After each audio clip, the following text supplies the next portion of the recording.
Tata Mahindra and Hyundai car को चलते India में तो देखा होगा, लेकिन वो गाड़ी क्यों नहीं दिखती जो पूरी दुनिया में ईवी कार बनाती और बेचती है। मैं बात कर रहा हूँ बाइट को, जो पूरी दुनिया में ईवी कार बेचने के लिए जानी जाती है, महज इंडिया को छोड़कर। क्यों इंडिया में ये कार ज्यादा नहीं बिकती, मगर वह ये भी है कि इंडिया में फुल फॉर्म के साथ आ जाए तो इंडिया की सारी ईवी कंपनी ठप पड़ जाएगी, क्योंकि बाइट की टेक्नोलॉजी बहुत ही ज्यादा एडवांस टेक्नोलॉजी से लैस है। इसके सामने ईवी कार टेस्ला भी पीछे रह गई है, बाकियों की क्या ही बात करें। लेकिन सोचने वाली बात ये है कि महिंद्रा के एसयूवी कार में जो बैटरी लगती है वो भी बाइट की ही है। चुपके से ये लगाते हैं महिंद्रा कंपनी। तो चलो जानते हैं एक अनाथ बच्चा कैसे इतनी बड़ी कंपनी खरीद कर दे। वान चुवान फू का जन्म 8 अप्रैल 1966 को अनहुई फ्रांस के वुई में हुआ था।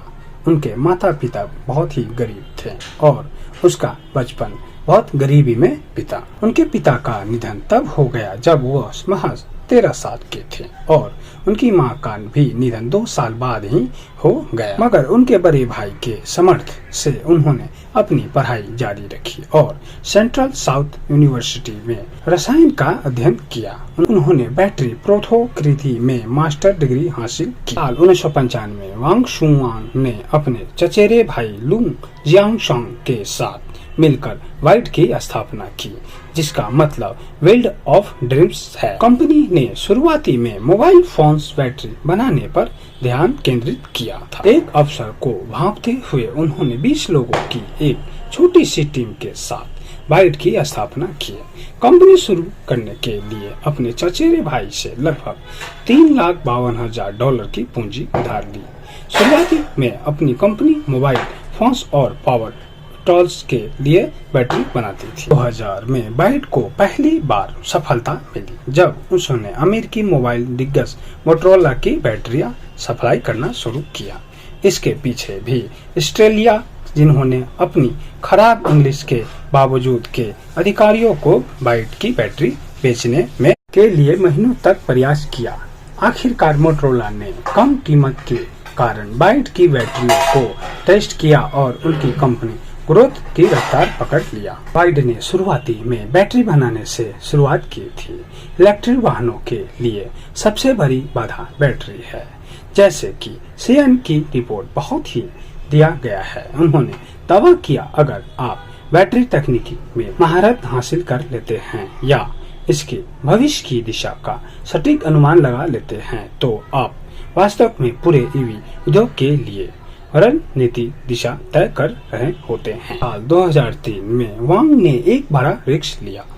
एक फेल हो चुकी सरकारी कार कंपनी शांगफुंगचुंग ऑटो.com को खरीदकर बाइट को अपने ऑटो इंडस्ट्री में उतार दिया। मजेदार बात यह थी कि वांग खुद का कार चलाना भी नहीं जानते थे।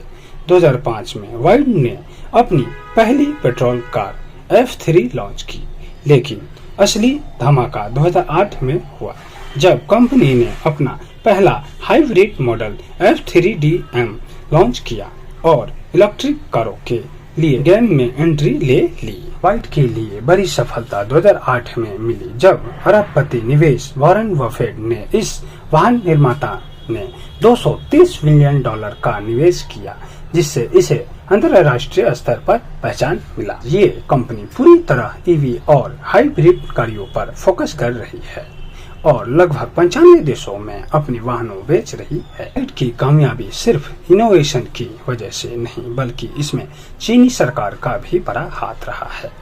2009 में चीनी ने ईवी सब्सिडी और सरकारी सपोर्ट देना शुरू किया। 2015 से लेकर 20 तक बाइट को 4.3 बिलियन की सरकारी मदद मिली, जिससे कंपनी तेजी से मैन्युफैक्चरिंग और R&D में पैसे लगाना शुरू किया। बाइट ने टेस्ला समेत बाकी ईवी कंपनियों की टक्कर देने लगी के लिए अलग अलग बाजार में अपनी रणनीति बदली। बाइट के आगे की चुनौतियां। अमेरिका ने बाइट पर 100% इम्पोर्ट टैक्स लगा दिया है। यूरोपियन यूनियन ने 17% टैरिफ बना दिया है। वाइल भारत में ईवी इंडस्ट्री का सिर्फ 3% मार्केट शेयर रखी है। यह 2029 तक 113.99 बिलियन की ईवी इंडस्ट्री बनाने का अनुमान है कि ग्रोथ धमाकेदार रही है। 2024 में इसका कुल स्वयं 107 बिलियन डॉलर रहा है। टेस्ला के 97.7 बिलियन से ज्यादा रहा है। इससे 4.3 मिलियन ईवी और हाइब्रिड कारें बेचेगी। यहाँ तक वीडियो देखने के लिए धन्यवाद। चैनल पर नए हो तो सब्सक्राइब करें और बेल आइकन को प्रेस करें ताकि हर वीडियो सबसे पहले आपको देखने को मिले।